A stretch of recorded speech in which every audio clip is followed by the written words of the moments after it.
de embajada que viene del cielo, que es la iglesia del Señor, que está para hacer la obra del Señor. Dice, estamos reconstruyendo el templo. Miren lo que le está diciendo el que le dijeron. Estamos reconstruyendo el templo que un gran rey de Israel construyó y terminó hace muchos años.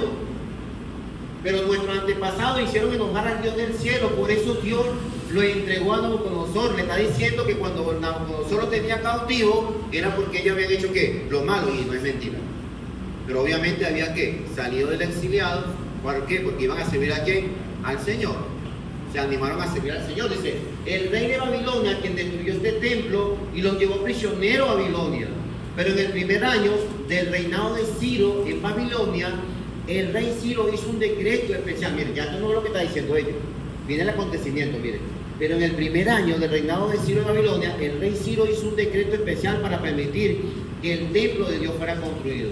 El rey Ciro hizo traer del templo de Dios de Babilonia todo el objeto de oro y de plata que Nabucodonosor había sacado del templo de Jerusalén y había llevado al templo de Babilonia. Dice otra vez, el rey Ciro entregó esos objetos de oro y plata a Sesbazar, y a quien había nombrado como gobernador. Versículo 15, el rey Ciro dijo, Sesbazar, toma todos los objetos de oro y plata y llévalo de regreso al templo de Jerusalén. Construye de nuevo el templo de Dios en el mismo lugar donde estaba anteriormente. Así que Sesbazar vino y construyó los cimientos del templo de Dios en Jerusalén. Y desde ese día hasta hoy el trabajo continúa. Sin embargo, aún no se ha terminado. Versículo 17. Ahora si es de su agrado, miren lo que dicen los malhechores. Ahora si es de su agrado, solicitamos al rey que busque los archivos oficiales. Vea si es verdad que el rey Ciro dio la orden de reconstruir el templo de Dios en Jerusalén. Quiere decir que los anteriores que estaban construyendo el templo ya habían ido al rey, ¿cuál? A este rey. Y ya el Señor, venimos en el nombre de Dios porque queremos mostrar que Dios a través del rey Ciro nos permitió la construcción del templo. Y queremos construir el templo. ¿Y qué hicieron ellos? Comenzaron. Esto atacaron, pero fueron al rey. Y el rey les saca, le dice, ahora sí, según de su grado, solicitamos al rey que busque los archivos oficiales. Vean si es verdad que el rey Ciro dio la orden de reconstruir el templo de Dios en Jerusalén. Luego, rogamos a su majestad que por favor nos envíe una carta informándonos lo que haya decidido hacer al respecto. Infórmenos, mi rey. Venimos aquí, pero si pueden parar esa obra, párenla. Pero infórmenos igualmente cuál sea su decisión. Vamos a ver. Versículo 18. No, perdón, capítulo 6.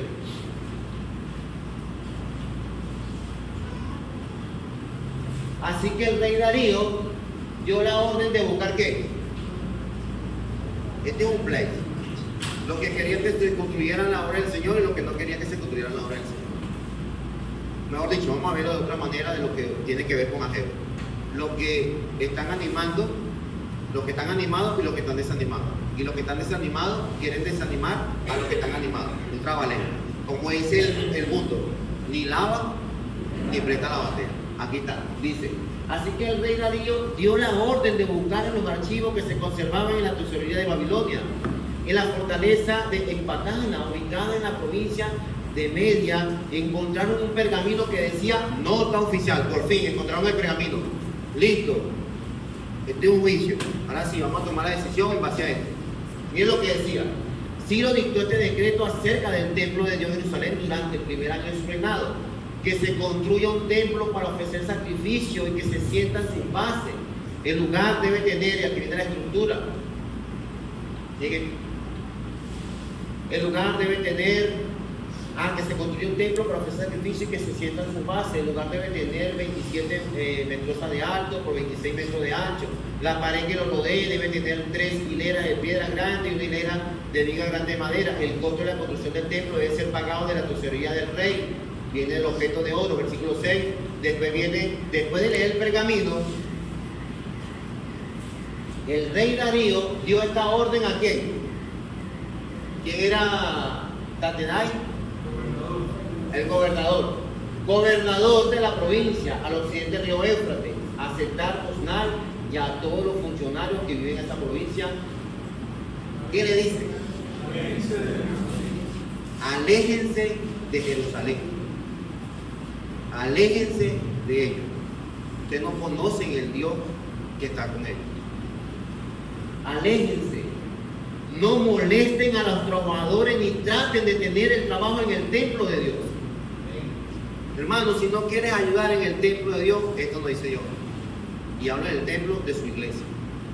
Hermano, si no quieres, y fíjense que decían en los anuncios, en base a los matrimonios, que es lo que Dios, que el enemigo ha golpeado muchas veces.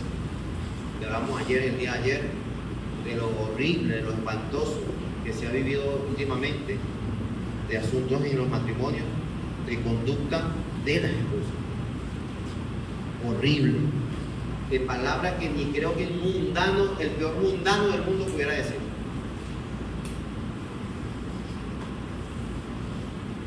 Y vemos, y lo hablo porque son los casos, y lo veo, esposo transformando su vida y la esposa no creyendo que están transformando su vida. Hasta el punto que uno le dijo, bueno, sí, y se cumple lo que dice aquí.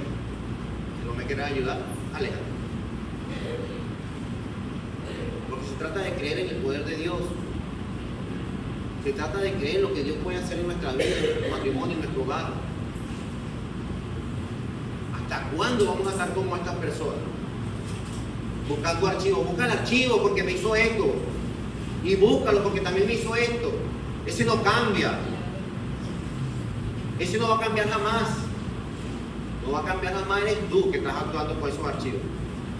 Porque Dios te perdonó, Dios nos perdonó. Y así como Dios nos perdonó, la misma misericordia del perdón de Dios, nosotros la tenemos que tener no solamente con nuestra esposa, sino también con nuestros hermanos. La misma ayuda que nosotros recibimos del Señor es la misma ayuda que necesitan hermanas como Yerrimar y como cualquier necesitado.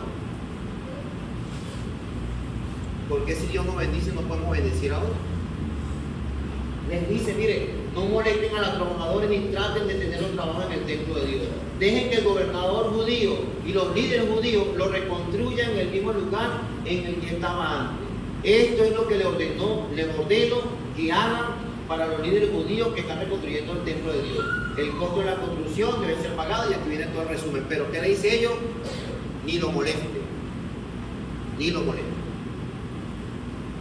Ni lo molesten. Vamos a Ageo capítulo 1 para cerrar.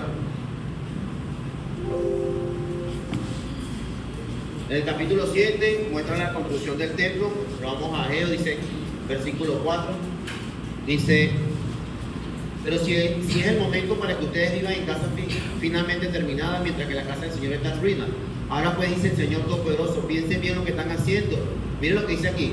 Ustedes siembran mucho, pero es poco lo que cosechan. Comen, pero no quedan satisfechos. Beben, pero no les alcanza para saciarse. Se visten, pero no lo suficiente para abrigarse. Ganan dinero, pero se les va como si tuvieran un roto en el bolsillo. Y esa es la verdad. Esa es la verdad, porque lo que Dios nos bendice a ustedes muchas veces se gasta ¿dónde? En nuestros deleites, en nuestros placeres. Y nos preguntamos, ay, ¿por qué mi situación? Ay, no, porque no le voy a crear una carga al hermano. ¿Qué carga? Es la verdad. Es la verdad. Dios está atacando los frutos y los viñedos de estas personas porque las personas en lo que Dios los bendecía estaban gastando en qué? En sus casas adornadas, no en la construcción del templo. Ah, estaban desanimados. Ok, te desanimaste, pero anímate. ¿Por qué? Porque Dios va a dar las herramientas y las personas para que te animen. Porque Dios necesita de ti, por eso estás vivo. Por eso estamos vivos, porque Dios necesita de nosotros. Por eso estamos vivos. Estamos vivos bajo la voluntad de Dios, bajo su misericordia y porque tiene un propósito con nosotros. Por eso estamos vivos. Si no tuviera propósito con nosotros, ni nos importara en el radar. Dice, ustedes siembran mucho, pero es poco lo que cosechan. Comen, pero no quedan satisfechos. Beben, pero no les alcanza para saciarse. Se visten, pero no lo suficiente para abrigarse. Ganan dinero, pero se les va como si tuvieran roto el bolsillo. Versículo 7. El Señor Todopoderoso dice, piensen bien lo que están haciendo. Otra vez. Piensen bien lo que están haciendo. Vayan a la montaña y traigan madera para reconstruir el templo y yo mostraré mi buena voluntad en este templo y seré glorificado en él. Versículo 9. Ustedes esperaban una gran cosecha, pero les resultó muy escasa. Y esto tiene que ver con lo que enseña en cuanto a la ofrenda. Cuando enseñamos la ofrenda dice que el que siembra mucho cosecha mucho. Y el que siembra poco cosecha ¿cómo? Una ley. Esa es la verdad. Si usted siembra poco va a cosechar poco. Y no solamente en sembrar, hablando de referencia a dinero, en sembrar en mi vida, en sembrar en mi cristianismo. ¿Cómo yo quiero tener una esposa fiel al Señor, una ayuda idónea, como lo hablamos ayer, si yo no invierto nada en mi esposa, si yo no siembro nada en mi esposa? ¿Cómo yo pienso tener eso? No lo puedo hacer. Tengo que poner también de mi lado, tengo que sembrar también de mi posición. A veces queremos pedirle a la esposa, pedirle a la esposa, pedirle a la esposa. Y nosotros, cuando nos piden, no hacemos nada. Y la demanda se vuelve autónoma. Queremos demandar solamente nosotros y que los demás cuando nos demandan no lo hacemos. No, porque a mí me parece. No. Y ayer estudiamos algo, 10 cosas que le gustan a los esposos y 10 cosas que le gustan a las esposas. Estuvo buenísimo el estudio. Para los que no vinieron, lamentablemente, en la misericordia de Dios, Dios le va a permitir la oportunidad de poder estar en esos estudios también. Entonces, ustedes esperaban grandes cosechas, pero resultó muy escasa. Luego, cuando la almacenaron en su casa, ¿qué hizo Dios? Muchas veces nos pasa eso, ¿sí o no? Dios nos quita todo. Y nos puede volver a dar todo. Pero nos quita todo ¿para qué? ¿Por qué le ataca aquí? O sea, si hablamos de carga, ¿por qué Dios le está atacando su viña y su granero aquí? ¿Por qué si Dios no estaba bendiciendo? Pero la bendición que ellos tenían, ¿a dónde estaba manifestada? En el versículo 4. En sus deleites, en su casa, en sus beneficios. ¿Y Dios? ¿Y el hermano necesitado? ¿Y lo que Dios te ha dado? ¿Para qué te lo ha dado Dios? La salud. Yo le decía estos días a mi esposa. Uno cuando se enferma va al médico y si no tiene seguro y va a una clínica son $500,000 y paga o paga. Ahora, y la salud que Dios me está dando me está previniendo de gastar $500,000 porque estoy sano.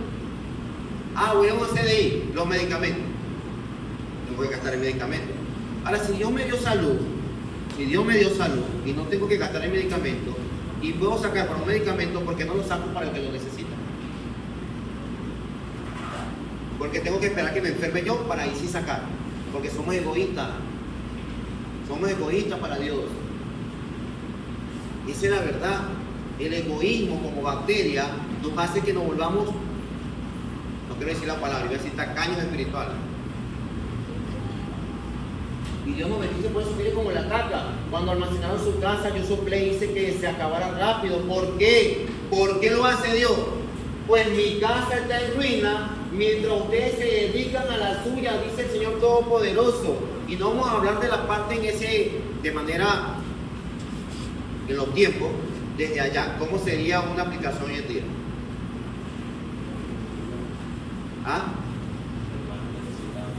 Hermanos necesitados. Y cuando es un familiar de sangre, corremos. Vamos, llevamos el carro, vendemos. Me acuerdo que en la congregación del centro había un hermano enfermo del corazón y tenían que operarlo.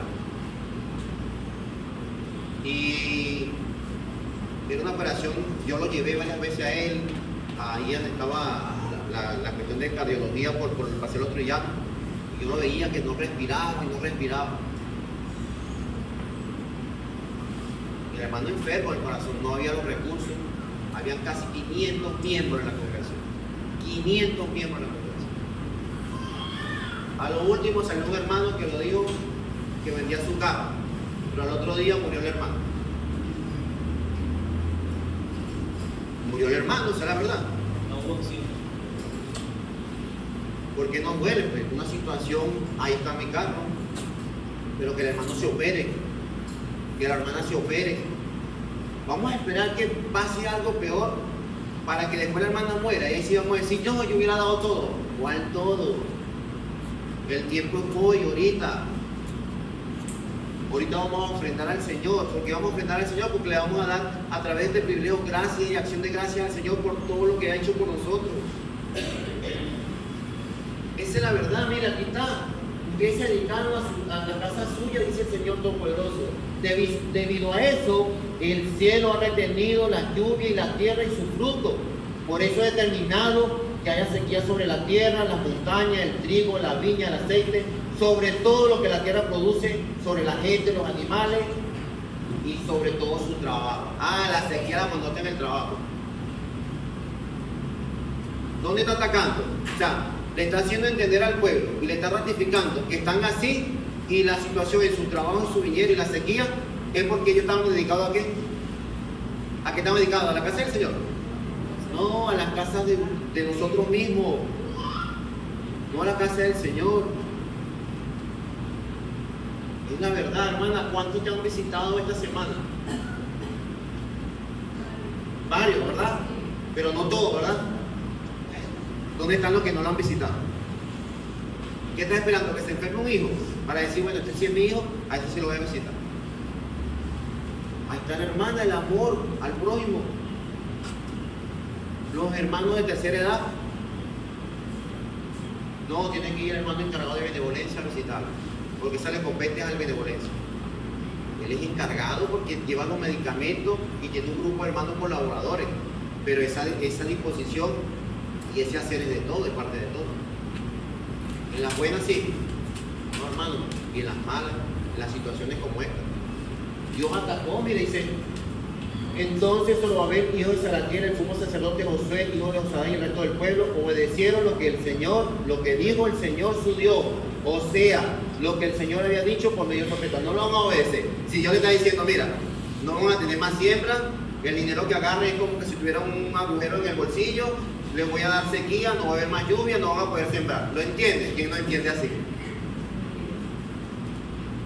¿Entendemos? Pero la casa mía está en ruinas, ¿quién ocuparse en la casa? Capítulo 2.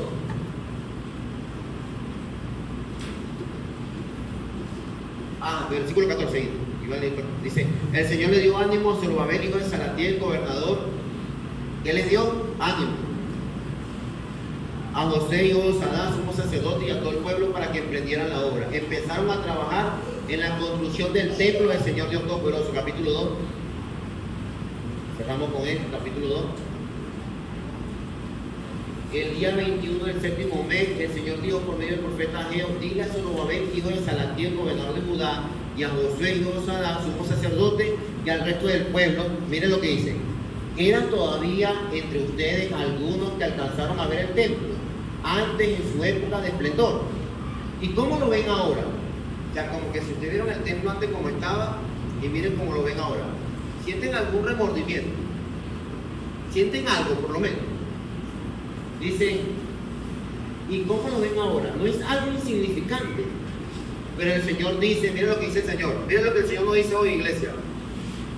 Anímate, Zorobabel. Anímate, Josué, hijo de Josadá, sumo sacerdote. Anímate, pueblo de este país. Anímese, iglesia del Señor. Continúen trabajando, porque yo estoy con ustedes, dice el Señor Todopoderoso. Dios te va a bendecir, hermano, y te puede bendecir mucho más del mucho más que le pudo haber dado a David antes de pecar. Ese mucho más que Dios le pudo haber dado a David cuando David tenía todo, se lo puede dar a usted, hermano, cuando usted entienda el propósito del Señor, cuando usted entienda lo que el Señor quiere hacer en nuestras vidas. Dice, versículo 5, esta fue la promesa que les hice a ustedes cuando salieron de Egipto, que mi espíritu siempre estaría con ustedes. Entonces no teman. Otra promesa del Señor que les dijo en Egipto, y el Señor la estaba cumpliendo, porque Él estaba con él. Pues esto dice el Señor Todopoderoso, una vez más, muy pronto voy a sacudir los cielos y la tierra. Versículo 7. El mar y la tierra firme voy a sacudir todas las naciones, llegarán aquí todos sus tesoros y llenaré este templo de esplendor. El Señor Todopoderoso dice, ¿qué dice el Señor? El oro y la plata son de qué? Del Señor. Todo lo que tenemos nosotros es de qué? Salieron como 3 nada más. 3 dijeron de Dios. Y lo que no dijeron que era de Dios, ¿de quién es, pues? ¿Ah? Y me gusta porque esto es una sinceridad espiritual. Hay 3 que entienden que todo le pertenece a Dios y lo demás le pertenece a ellos. Por eso es que estamos como estamos, iglesia. Por eso que vivimos quejándonos, como decíamos el domingo pasado en el espíritu Amalek. Le abrimos la puerta al espíritu Amalek con la queja. Nos quejamos, por lo menos ora para que los 3 que decidieron decir amén, que todo le pertenece al Señor, puedan cubrir todas esas necesidades que tiene el pueblo santo. Amén. Dice 8, el Señor Todopoderoso también, el oro y la plata son míos. El Señor Todopoderoso lo afirma. Él dice que el esplendor de este último templo será mayor que el anterior. En este sitio daré paz, dice el Señor Todopoderoso. Versículo 10. El día 24 del noveno mes del segundo año del rey Darío, del reinado del rey Darío, el Señor les habló así al profeta Ageo. Esto lo que el Señor Todopoderoso te ordena. Pregúntale a los sacerdotes cuál es la ley en este caso. Fíjate que había una ley que se le iba a preguntar a los sacerdotes y él se le iba a preguntar. Mira cuál era. ¿Qué pasa si alguien lleva carne consagrada en su ropa y más adelante el borde de su ropa toca pan o guiso o vino o aceite de oliva o cualquier tipo de comida? ¿Entiende? Escúchelo bien. Uy, dirá, bueno, ¿qué tiene que ver eso? Ya va a ver. Dice, ¿quedarán también consagradas las cosas que tuvieron contacto con la ropa? No, respondieron los sacerdotes. Tenían su ley. Vamos a ver. Después Ageo le dijo, si alguien está impuro por haber tocado un cadáver, toca también esas cosas, ¿quedan impuras las cosas? Los sacerdotes respondieron, sí quedan impuras. Versículo 14, Ageo le respondió, el Señor dice, esto también es cierto en el caso de este pueblo y esta nación. Ellos no son santos ni puros ante mí, de modo que todo lo que ellos producen y traen luego al templo es impuro. Versículo 15, de ahora en adelante quiero que piensen bien en lo siguiente. Piensen bien en esto, iglesia. Que no tiene nada que ver con el ser. Ya hablamos del hacer, de lo que debemos tener en función de actitud para con Dios y la obra del Señor. Ahora en el ser, mira lo que dice. Antes de empezar a la reconstrucción del templo del Señor, ¿qué tal estaban ustedes? ¿Ah? ¿Qué tal estaban? Dice. Si alguien esperaba obtener 22 medidas de grano, solo conseguían 10. Si alguien quería obtener un barril de 50 jarras de vino, solo conseguían 20. O sea, no era como querían o como pensaban, sino que la producción que ellos querían tener, en vez de tener 50, tenían 20. Todo era por mitad, por menos de la mitad. Dice, ¿qué era lo que pasaba entonces? ¿Qué es lo que pasa, iglesia, entonces, cuando no recibimos la bendición de que en nuestra mente queremos tener? ¿Qué pasa entonces? ¿Qué me dice? ¿Qué pasará entonces? Porque esperamos muchas bendiciones del Señor, pero cuando esperamos los resultados no las tenemos como nosotros pensábamos. ¿Por qué? ¿Ah? ¿Me escucho? ¿Pero por qué? Es muy fácil darle la voluntad a Dios. ¿Cómo la voluntad de Dios? ¿Ah? Porque no estamos haciendo como dice el capítulo 4, el versículo 4. Pero no estamos meditando en nuestro camino y no estamos pensando bien. Esa es la verdad. Cuando nuestra mente está anclada al beneficio propio y no al beneficio del Señor. Cuando pensamos en nosotros mismos y no en el prójimo. Por eso pasan cosas de estas. ¿Qué era lo que pasaba? Pues que yo le estaba, ¿qué? ¿Qué estaba haciendo el Señor? Y entonces la carga no podemos tener. Si sembramos poco, cosechamos poco. Y si sembramos mucho, cosechamos poco. Mucho. Yo fui el que vio las plagas que acabaron con las plantas de que vio el granizo que destruyó lo que ustedes habían trabajado. O sea, el mismo Dios les destruyó los trabajos. Les acabó el trabajo completamente. ¿Dónde atacó? Ahí nos dice, mira, tenían lepra, mira, sufrieron, no sé, les dio una enfermedad. Le dice que fue los trabajos. Y lo que ellos sembraban, los atacaban. Ahí es, o mejor dicho, los castigaban secuentemente. ¿Por qué los trabajos? Y tiene que ver con el versículo 2. Porque ellos decían, ahora no es tiempo para el Señor. Y eso es lo que muchas veces decimos, inclusive en el proceso de la conversión, para aquellos amigos que nos visitan. Le damos mucho tiempo a otras cosas, y para el Señor decimos, no, ahora no es tiempo. No, yo creo que Dios está en todos lados. No, Dios está en todas partes. Y después vemos que matrimonio destruido, vida destruida, situaciones graves. Hasta que decidimos cómo llegamos nosotros al cristianismo. Llegamos como enfermos, ansiando que el Señor llegara a nuestras vidas para que nos sacara del camino que estábamos. Amén. Dice, con esto terminamos. ¿Qué era lo que pasaba? Pues que yo lo estaba castigando. Yo fui quien envió las plagas que acabaron con la planta, del que envió el granizo, que destruyó lo que ustedes habían trabajado. Y así todos ustedes no buscaron hacer qué. Miren lo que le hizo Dios a él. Y ninguno quiso hacer qué. Amigo que nos visita, Dios ha hecho tantas cosas en la vida a través de la misericordia que te deja la puerta abierta, pero el enemigo ha hecho tantas también que todavía con la misericordia de Dios, que aún estás vivo, te cuesta buscar del Señor, te cuesta hacer esto. Mira, hermanos de la iglesia del Señor,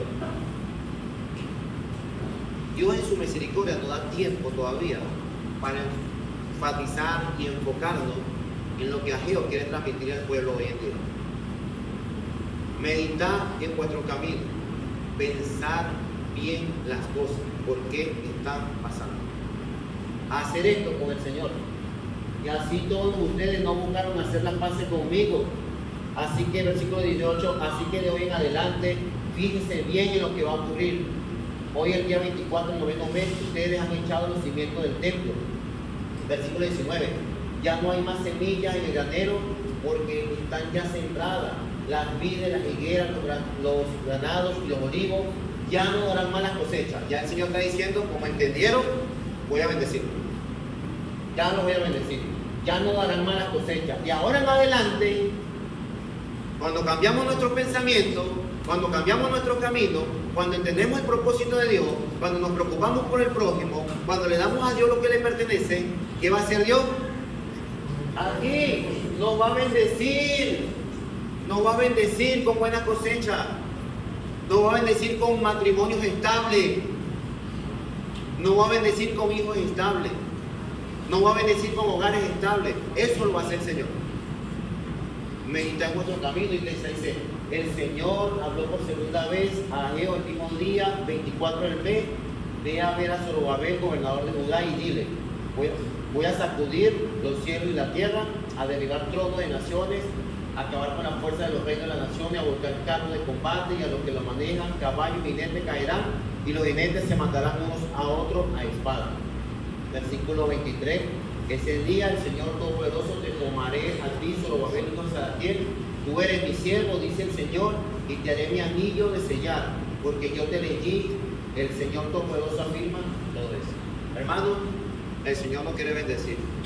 Pero así como el Señor nos quiere bendecir, iglesia, debemos meditar en nuestro camino y pensar bien lo que estamos haciendo. El Señor, en lo que vemos aquí, ya entendimos por qué el desánimo aquí en Ageo del pueblo. Por qué el desánimo de este pueblo al reconstruir el templo.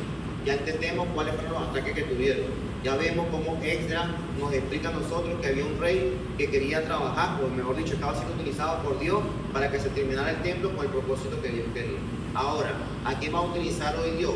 No va a utilizar a reyes, Dios va a utilizar a su iglesia, a usted, hermano, que está sentado, a usted, el que está escuchando la palabra de Dios. Usted y nuestra hermana, la ayuda la va a recibir ¿de qué? No de reyes, del rey Ciro, ni de Persa, ni de Antajerjes, ni de Jerjes, es de nosotros mismos, de la iglesia del Señor. Amén. Dios le bendiga, hermano. Vamos a orar.